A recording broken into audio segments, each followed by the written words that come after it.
Most fitness trackers are good at measuring heart rate but poor at measuring calories burned, a study suggests. As a result, people should be cautious about using them to judge what to eat, Stanford University scientists said. The study recommended that companies release data showing how their devices work out measurements.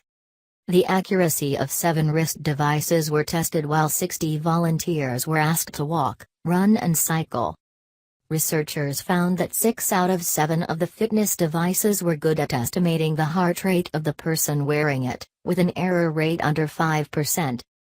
They were the Apple Watch, Fitbit Surge, Basis Peak, Microsoft Band, PulseOn and MIP Alpha 2, but the Samsung Gear S2 had the highest error rate of 6.8%. Rough estimates.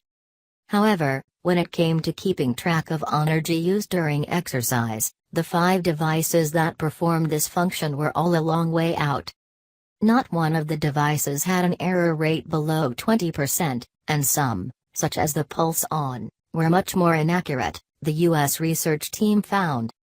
Dr. Ewan Ashley, co-author of the study from the Department of Cardiovascular Medicine at Stanford University, said the public should be aware of the strengths and limitations of fitness devices worn on the wrist.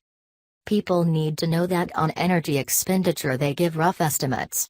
If you go to the gym, and you think you've lost 400 calories, then you might feel you've got 400 calories to play with, he said. That could be an issue if people were basing their diet on what they thought they had burnt off, he said. Technology for measuring heart rate had moved on quickly over the past 5 or 6 years, but on energy expenditure it's not quite there yet, he added. It may be that companies are not using heart rates in their calculations. There is also a very wide difference in calories burnt between one person and another. For example, 10,000 steps could equate to anything from 400 kilocalories to 800 kilocalories lost, depending on a person's height and weight alone, the study said. Sharing plea. Dr. David Ellis, lecturer in computation social science at Lancaster University, said working out the number of calories burnt was a tricky business and relied on many different factors such as height, weight, percentage of body fat, heart rate and more.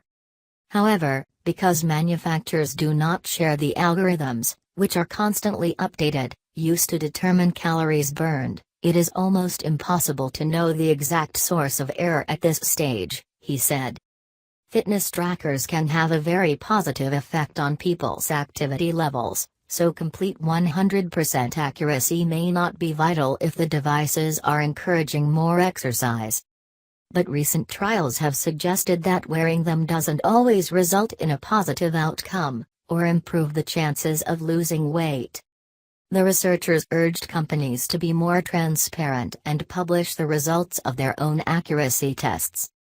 They said this would ensure the public and clinicians were aware of the device's limitations. The Stanford team has set up their own website to share this kind of data with others.